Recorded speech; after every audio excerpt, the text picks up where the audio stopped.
Baiklah, kita lanjutkan materi terakhir dari saya yang mengambil topik ya tentang pasti seismik ya, metode pasti seismik. Ini satu metode yang dalam konteks eksplorasi geofisika ya, terutama di Indonesia, termasuk yang baru ini dikembangkan ya, bukan dikembangkan tapi digunakan ya di beberapa aplikasi di eh, berbagai keperluan ya, dari geoteknik, kemudian untuk apa namanya eksplorasi oil and gas dan sebagainya. Jadi ini memang sengaja mungkin dititipkan ke kami karena ini menjadi salah satu metode yang memang kita kembangkan ini sejak tahun 2008 bersama dengan Pertamina. Sampai saat ini ya ini kita masih terus teliti ya penggunaannya, sehingga harapannya ke depan eksplorasi di Indonesia itu menjadi semakin eh, lebih apa namanya lebih mudah diterapkan di berbagai kondisi medan. Ya. Baik, untuk mengawali metode basis seismik, oh ya sebelumnya ada materi yang ternyata setelah saya lihat, saya ada kesalahan membaca materi, saya pikir 3 kali ya, yang terakhir basis seismik ternyata di 4 kali ternyata, dan pertemuan yang ketiga tentang metode seismik. Ya. Metode seismik terutama pengantar mengenai gelombang seismik. Jadi ini nanti akan saya masukkan juga di sini materinya. Ada materi tambahan nanti di GitHub, nanti Anda bisa baca sendiri ya, terkait sedikit konsep tentang parameter penting apa yang ada di dalam rekaman seismik. Nanti mungkin akan saya challenge, saya beri tugas ya Anda untuk melakukan analisis sederhana menggunakan data yang mungkin nanti Anda bisa download sendiri, Anda proses sendiri, Anda coba bermain dengan data itu. Saya beri waktu 1 minggu nanti untuk explore, kemudian nanti maksimal hari Kamis depan itu Anda sudah harus mengumpulkan kepada saya melalui email atau bisa medsos saya yang ada di sini. Oke, jadi nanti di awal akan saya berikan sedikit pengantar tentang gelombang seismik, saya kira ini penting banget. Kemudian setelah itu nanti akan saya tunjukkan beberapa aplikasi pasif seismik yang saat ini juga mulai ramai diterapkan di Indonesia ya. Kemudian ya nanti akan saya berikan challenge terkait dengan apa namanya pengalaman Anda nanti mengolah data pasif seismik. Baik, ini mungkin nanti ternyata saya menerangkan beberapa kali, tapi saya kira nggak ada masalah diterangkan berkali-kali. Yang penting Anda paham. Jadi kalau yang penting Anda paham itu ya kebahagiaan bagi saya. Sehingga maaf mungkin kalau diulang-ulang, ya, mudah-mudahan tidak bosan. Gelombang seismik sebetulnya mirip dengan ini, seperti ini, fenomena gelombang di air. Jadi ya bentuknya seperti ini. Jadi cuman kalau di air kan kita mengganggu dengan ya dengan apa membuat percikan ya di air, kemudian gelombang air merambat melalui medium air. Nah kalau di seismik sebenarnya sama, kita membuat percikan di dalam bumi ya dengan memukul palu. Besok Anda praktikum seismik refraksi atau meledakan dinamit. Ini kami dengan New Zealand sedang mengembangkan untuk menggunakan gas ya, untuk menggunakan bahan bakar roket propelan di sumur, kemudian kita rekam di permukaan gelombang seismiknya untuk melihat permeability batuan. Jadi ini seperti ini. Dan dulu orang mungkin hanya bisa membayangkan kemiripan ini secara imajinasi ya, tetapi saat ini ternyata nggak perlu imajinasi, tapi memang kelihatan bentuknya mirip seperti gelombang air. Ini Anda bisa lihat di websitenya IRIS. IRIS ini adalah Incorporated Research Institution of Seismology di Amerika. Dan UGM menjadi partner IRIS ya. Saya sebagai koordinatornya untuk UGM. Anda bisa lihat di websitenya IRIS. Nah di IRIS itu mereka mengelola jaringan seismik di seluruh Amerika. Dan Amerika dulu pernah punya eksperimen namanya US Array. Ya. US Array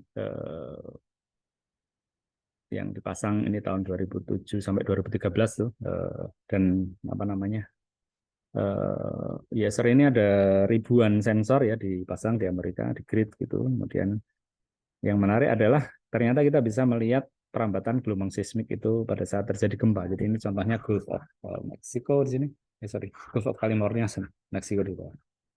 Gulf of California ada gempa, kemudian stasiun-stasiun di seluruh Amerika ini ternyata merekam dan divisualisasikan. Jadi ini sebenarnya simple ya simulasinya. Jadi kalau getarannya gelombangnya itu karena naik turun kan gelombang seismik. Kalau pas naik warna merah, turun warna biru gitu aja. Jadi kita lihat apa yang terjadi. Ini ada tayangan videonya. Ya ada gempa di sini. Oh ini lihat. Nah ini gelombang datang merambat ya.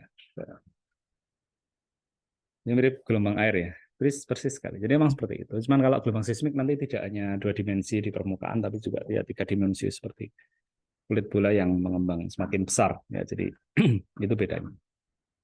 Nah, apa namanya? Kalau kita gambarkan ya, gelombang di air kan seperti yang di atas ini ya, gelombang air seperti ini. Inilah gelombang seismik kayak gini. Bumi ini nanti juga akan naik turun. Meskipun nanti amplitudenya beda ya. Kalau gelombang air kita bisa melihat secara visual ya, mungkin 1 cm atau 2 cm gitu. Tapi kalau gelombang seismik nanti ini amplitudenya bisa ya bisa besar juga kalau gempanya gede ya. Misalnya kalau gempa dulu di Aceh, gempa Aceh sampai ke Jerman, saya dulu waktu itu di Jerman. Itu 30 cm amplitudenya tapi frekuensi rendah. Jadi kita nggak merasa. Tapi sebenarnya itu ada naik turun 30 cm. Tapi umumnya kalau gempa-gempa jauh ya yang apa namanya kita tidak bisa rasakan karena memang amplitudenya kecil sekali. Jadi 10 pangkat minus 6, 10 pangkat minus 7 meter per detik, 10 pangkat minus 9. Jadi ordernya mikro atau nano meter ya. Jadi sangat pendek sekali. Tapi kalau karena alat kita itu sensitif ya, itu bisa melihat, bisa merekam, bisa kita visualisasikan. Jadi misalnya ini ada gempa di Loma Prieta ya di Amerika, kemudian kita rekam, ya kelihatan ada riak-riak tanahnya itu riak-riak seperti ini. Ini adalah particle motion dari gelombang seismik yang direkam di Amerika sana. Mirip sama persis. Jadi membayangkannya adalah sederhana seperti ini. Nah, kenapa muncul gelombang seismik? Itu karena ada sifat ya di dalam batuan ya yang kita kenal sebagai sifat elastik. Ya. Jadi meskipun agak sulit untuk kita bayangkan bahwa batuan yang keras itu ternyata seperti karet, ya. Namun kenyataannya demikianlah, karena kalau batuan itu tidak seperti karet, tidak punya sifat elastik, maka tidak akan ada gelombang seismik yang merambat. Jadi bumi kalau ada gempa ya anteng saja. Kalau andaikan sifatnya tidak elastik. Jadi karena dikaruniai sifat elastik, maka gelombang seismik bisa merambat, kita bisa merasakan gempa, ada getaran, ya. Dan bagi kita geoscience, kita bisa belajar ya mengenai apa yang ada di dalam bumi. Karena kalau tidak, kita nggak bisa tahu bahwa bumi berlapis, ada kerak bumi, ada mantel, ada inti. Sehingga dalam konteks sains, maka gempa bumi itu sebuah anugerah ya, karena kita bisa belajar tentang struktur bagian dalam bumi yang tidak bisa kita tembus. Ya. Bayangkan sumur terdalam di dunia itu di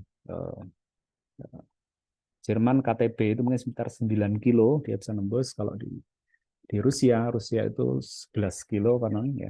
Baru-baru ini India 2 tahun lalu dia melakukan pemboran tapi 7 kilo atau 8 kilo. Di Indonesia yang paling dalam saya nggak tahu 4 kilo atau 5 kilo ada sumber minyak yang digadang-gadang jadi giant field ya di Jawa Timur tapi ternyata kosong. Sudah 10 kilo paling dalam rata-rata. Selebihnya nggak ada yang tahu tanpa ada gempa bumi. Ya. Kita bisa mengambil sampel batuan sampai 10 kilo dari permukaan bumi. Padahal jari-jari bumi kan sekitar 6.370 ya. Jadi ya baru sangat tipis sekali sangat. Kita nggak tahu apa yang isinya mantel itu apa ya. Kita nggak begitu paham betul ya. Hanya menduga-duga dari produk erupsi gunung misalnya itu bisa gitu.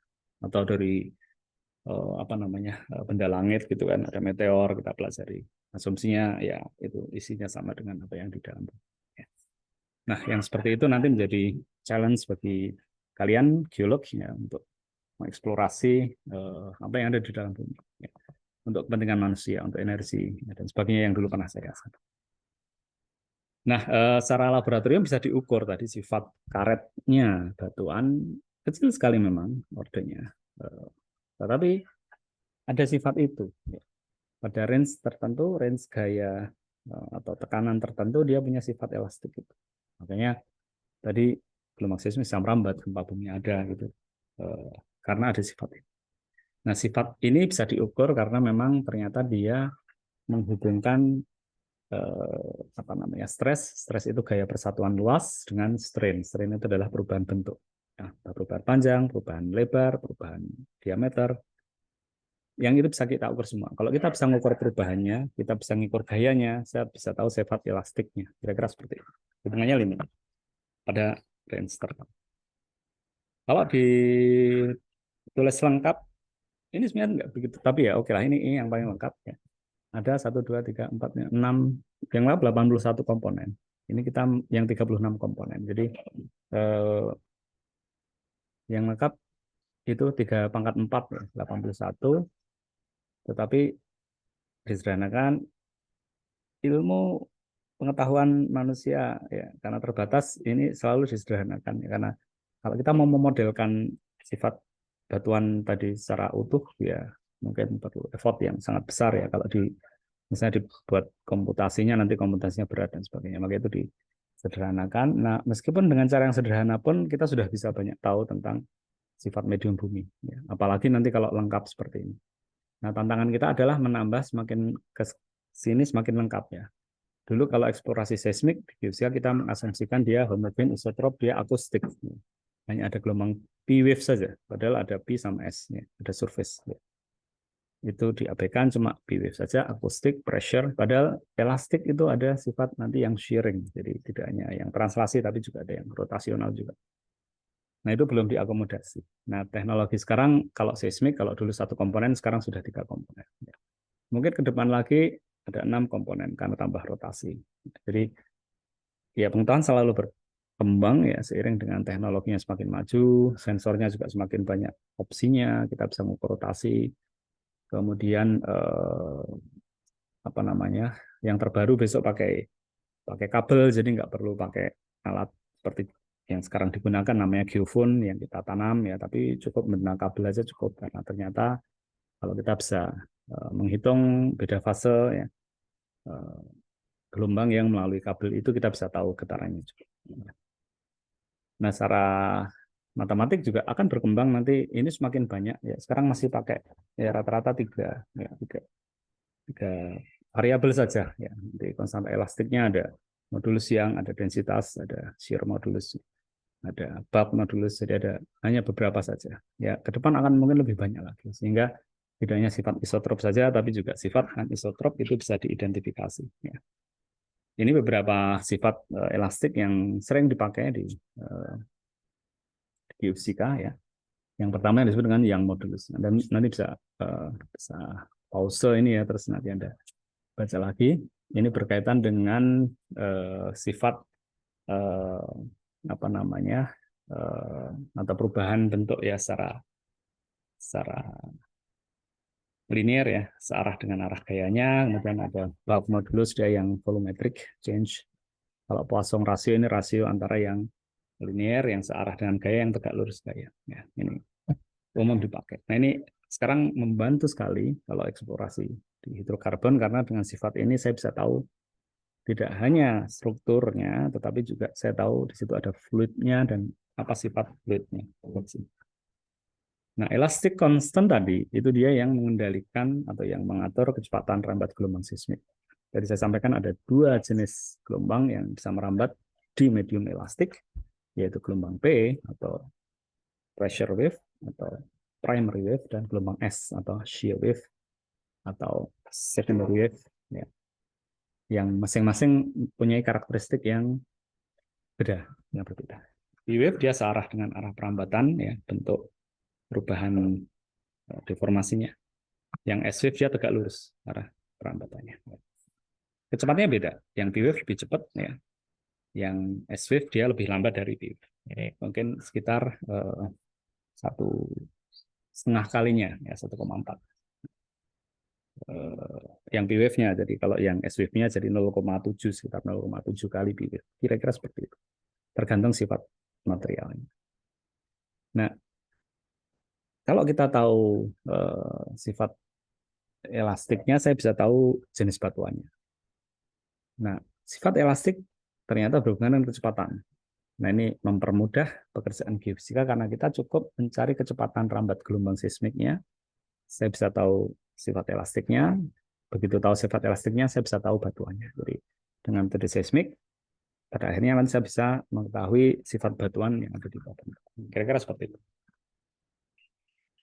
Dengan memahami konsep terkait dengan sifat elastik medium, maka kita bisa membuat model getarannya itu seperti apa, atau membuat simulasinya. Ini contohnya, saya bisa memodelkan gempa bumi, ya sumbernya di sini. Kemudian kalau saya punya stasiun di sini, saya bisa melihat rekamannya itu seperti apa secara simulasi. Ya. Gelombang permukaan yang terlihat. Jadi ada gelombang P, kemudian ada paket gelombang S, ada Oda wave, ya. Kemudian ini yang surface wave. Anda perhatikan. Jadi tugas kita nanti sebagai geoscientist adalah membandingkan antara rekaman ini yang kita hitung dengan rekaman sesungguhnya dari kejadian sesungguhnya. Kalau ada gempa, ada stasiun di sini, kita bandingin. Kalau nggak cocok, ya berarti kita harus nanti mengeksplor sifat materialnya, sifat mediumnya ya, misalnya ini perlapisannya, kecepatannya berapa, sifat elastik yang bagaimana. Kita ubah-ubah. Ini yang menjadi tantangan kita. Nah, kalau kita sudah bisa menghasilkan data yang cocok antara pengamatan dan nanti kita simulasikan, berarti saya bisa tahu struktur bagian dalam bumi, ya kira-kira seperti itu. Jadi ini tren teknologi ke depan, apa yang kita kenal nanti dengan full waveform inversion, besok kalau Anda kasih di perusahaan minyak, salah satu apa namanya metode yang sekarang mulai banyak digunakan karena dulu awal-awal sebenarnya ini sejak tahun 2008 itu sudah, bahkan 2005 gitu ya, sudah mulai diperkenalkan. Tapi masih mahal sekali karena butuh superkomputer untuk memodelkan tersebut.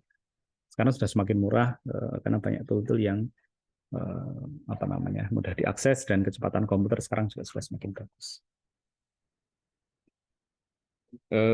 Nah, berbicara gelombang seismik, tadi kan kalau kita contohkan beberapa kasus tadi adalah sumber-sumber yang sifatnya impulsif, ya, sumber-sumber yang sifatnya impulsif, ya misalnya kalau dieksplorasi kita pakai palu, kita pukul gitu ya, kemudian atau pakai dinamit ya kita ledakan, atau kalau yang natural gempa tadi itu impulsif.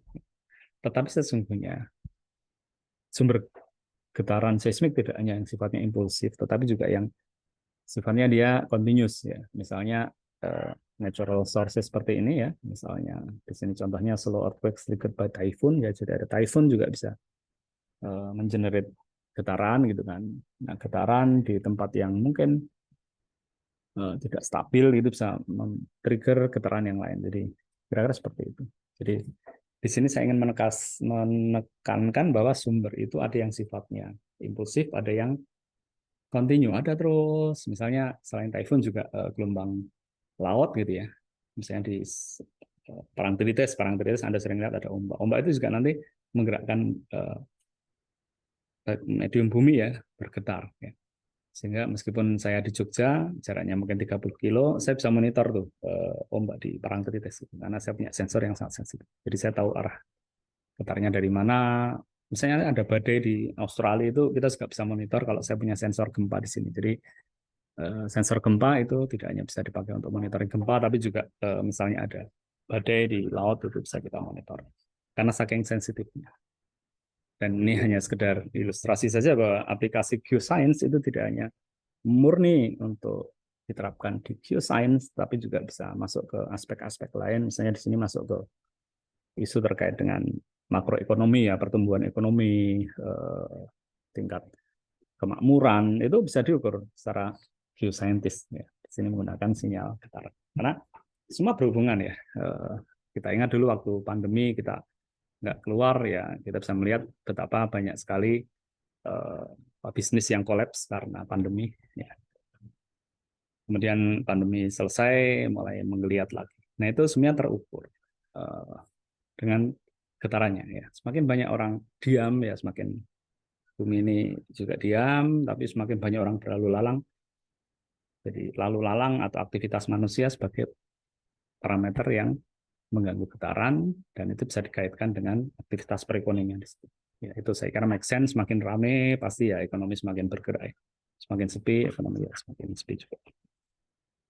Nah, sebagai geoscientist ya, geologis kita sebenarnya bisa memanfaatkan gelombang seismik itu tadi untuk banyak aplikasi karena ternyata gelombang seismik itu juga punya karakteristik yang khas untuk gempa seperti apa tadi kan untuk natural typhoon tadi ada untuk gempa maaf getaran dari laut bagaimana atau misalnya gunung merapi erupsi itu seperti apa jadi punya apa namanya karakteristik ya yang itu bisa dinyatakan dalam time domain seperti ini rekaman dalam waktu jadi ini yang sumber original waktu atau kita lihat juga dalam domain frekuensi di sini period ya frekuensi dan ini gitu. Jadi dua kacamata ini saling mengontrol nanti. Kalau yang secara visual dalam time series sudah bisa cukup, tapi kadang ada yang nggak cukup itu secara kasat mata nggak kelihatan. Kita perlu melihat dalam spektrum frekuensi karena dalam spektrum frekuensi itu kita bisa melihat atau mengeksplor lebih jauh, membedakan apakah itu karena aktivitas manusia atau itu karena gelombang laut tadi ada pasang surut air laut atau karena yang berhubungan dengan instrumen atau pemasangan alat dan sebagainya. Jadi kemarin saya ada tamu dari Jerman, dia presentasi terkait dengan bagaimana kita bisa memonitor stasiun seismik yang ada di Indonesia yang sekarang dikelola BMKG berkaitan dengan kesehatan dari alatnya. Ya, itu bisa dilihat dari getarannya. Ya mirip manusia lah, manusia juga kesehatan manusia bisa dimonitor dari getaran yang ditimbulkan oleh tubuh kita ya. Kalau deg-degan atau keringat dingin, kelembabannya berubah. Jadi semua mirip-mirip seperti itu. Bumi juga ternyata punya sifat-sifat yang menunjukkan bahwa dia masih hidup. Dan itu ini sudah pernah kami lakukan ya dengan mahasiswa melakukan analisis sinyal ya. Saya bisa tahu mana yang apa namanya dia banyak gangguan ya karena aktivitas manusia, mana yang dia sepi ya. Idealnya untuk monitoring gempa adalah mencari tempat yang sepi atau mencari tempat yang istilahnya aman dari gangguan. Ya, itu bisa dilakukan dengan banyak hal. Ya. Jadi nanti kan terpaksa tempatnya itu semua rame ya bisa, tapi effortnya lebih berat kan kita harus menanam di kedalaman yang lebih dalam, di dalam bunker dan seterusnya. Kemudian ini satu informasi saja kita juga mengembangkan seismometer di UGM ya, dan ini sekarang satu sudah dipasang di BMKG ya, ya bagus hasilnya juga kelihatan. Pada saat ada gempa ini ada gempa lokal di daerah Gedang Sari ya di Sari itu kita besarkan event. Jadi nggak kalah dengan yang luar negeri. Jadi kami sudah mengembangkan ini selama. Baik kita masuk ke pasti seismik ya. Sebelum masuk ke situ mungkin ini sekedar ilustrasi saja bahwa rasio sinyal terhadap noise itu dulu menjadi isu. Jadi dulu kan kalau kita survei seismik ya biasanya kita harus anteng gitu diam gitu terus baru kita getarkan. Gitu. Jadi dulu ada paradigma bahwa noise itu mengganggu sinyal itu yang kita cari. Ya. Nah,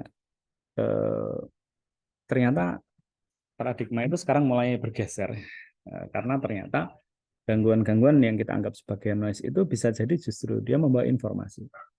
Dan meskipun sinyalnya itu seolah-olah acak atau random, tapi ternyata bisa kita kuantifikasi. Ya, misalnya ini contohnya adalah rekaman ya dulu kita kenal sebagai tremor di Gunung Semeru ini rekaman ini gunungnya Gunung Fuji kemarin saya ambil foto di Gunung Fuji sama di Jepang.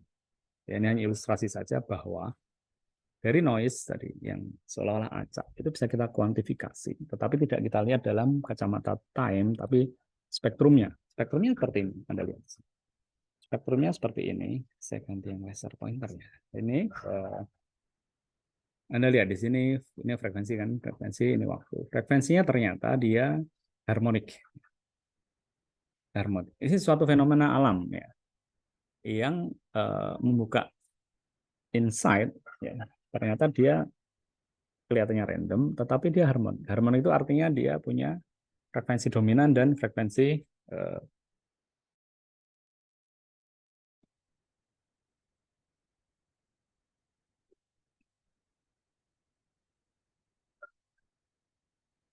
sampai di mana ya tadi ini ini mudah-mudahan sudah ya tadi ya.